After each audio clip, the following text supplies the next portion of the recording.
Hello everybody, it's Mrs Lawrence from West Monkton Primary School. I'm going to read you a story today from David Williams's The World's Worst Children. And the story I've picked today is Dribbling Drew. Once upon a time there was a boy named Drew. Drew dribbled a lot.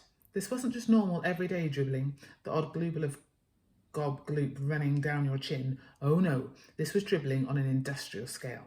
Here was a boy who could dribble litre upon litre during the day.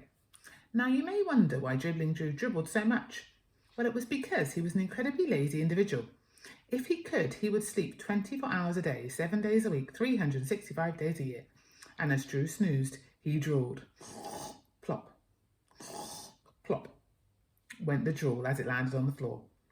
On school mornings, the boy would have to be dragged out of his bed by his feet. If he had his way, Drew would be wheeled to school every morning in his bed, and as soon as he arrived at school, he would go straight back to sleep.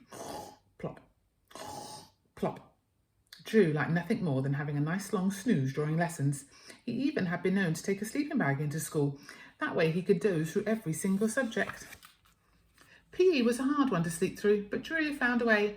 For example, during football matches, he would ask to be in goal and climb up on top of the net and have a nap. If any of the kids scored a goal, he would moan if they celebrated too loudly and woke him up. Because Drew slept through every lesson, he always found himself bottom of the class. Drew snoozed in lessons. He would dribble all over the desk. Plop, plop. The dribble would trickle down onto the floor, where a large puddle of drool would collect. If the lesson was the dreaded double history, the dribble would end up in something of a pool. No one ever knew quite what was in Drew's dribble. It was transparent like water, but thick and sticky like glue. One time his history teacher, Mrs. Past, ran over to Drew's desk to shout at him for falling asleep in class. The unfortunate lady slipped on the dribble, shot across the floor, and flew straight out the window. Ah! She was found upside down in a nearby hedgerow, with her tweed skirt over her head and her big frilly knickers flapping in the wind. Now, the day our story starts, there was a school trip to the Natural History Museum. This was a wondrous place full of all sorts of treasures, from moon rock to dinosaur skeletons. The museum even housed a life-size cast of a blue whale. As Drew's class pulled up outside the museum in the school coach, Mr. Nummings, the science teacher, handed out his dreaded worksheet. Now listen carefully, children. On these worksheets, I want you to make a list of all the exhibits you see in the museum today. Do we have to, sir? Moaned Dribbling Drew, stifling a yawn. Dozing on the coach for an hour had tired the boy out, and now he was ready for bed. A pool of drool had collected at his feet. Yes, Drew, we have to, yelled the teacher. And I want you to stay awake during this visit. Mr. Nummings turned back to the rest of the class. Now, everyone, the pupil who writes down the most will be top of the class. So keep looking and listening the whole time. Right, out you get.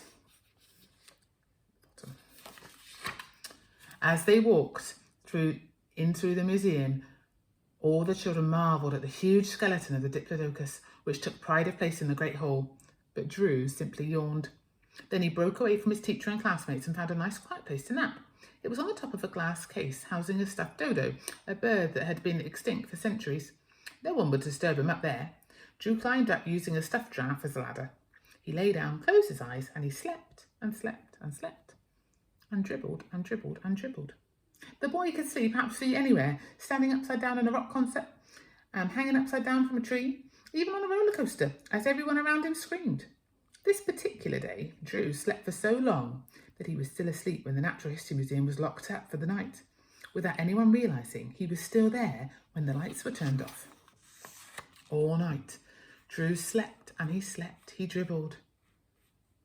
Drew dribbled and dribbled and dribbled, and then dribbled some more. The spot of drool beneath him spread into a puddle. Soon it was a lake. By dawn, Drew's sea of dribble had filled the entire Natural History Museum.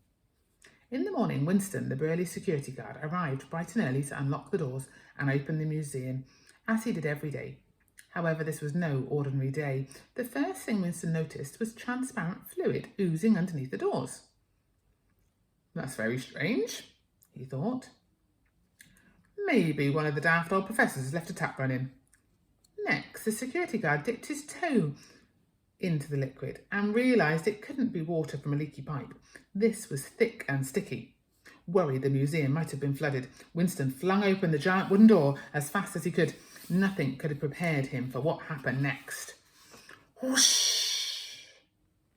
A tidal wave of drool washed him clean off his feet and found him travelling at speed down the street.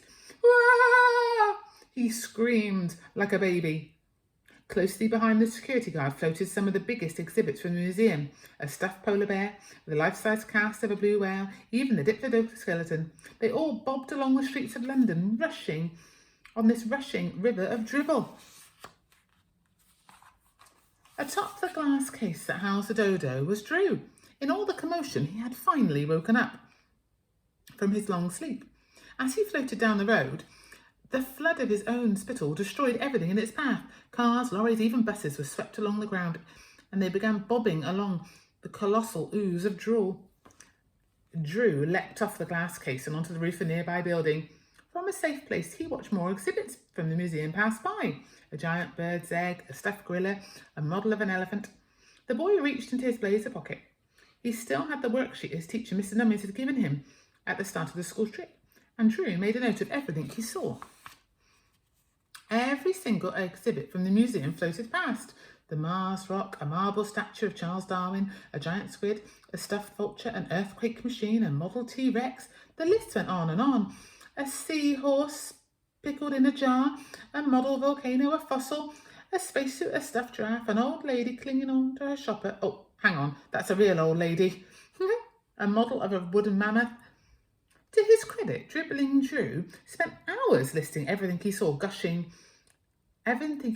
the gushing river of drool as it swept by the museum's precious exhibits out to sea. The next day in class, Drew proudly handed in his worksheet to Mr. Nummings. Aside from a few spots of dribble, it was perfect. After looking through all the pupils' work, the science teacher announced the results.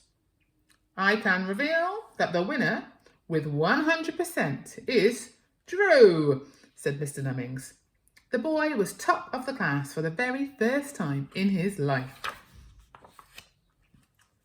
Before he was promptly expelled as a punishment for destroying everything in the Natural History Museum, Drew was put to work there. His job was to reassemble the Diplodocus skeleton that had been recovered from the bottom of the sea. He was not to stop until the giant jigsaw was finished. Dribbling Drew didn't get any sleep for the next 10 years. This story was far too soggy, but great fun. Hope you enjoyed listening. See you next time.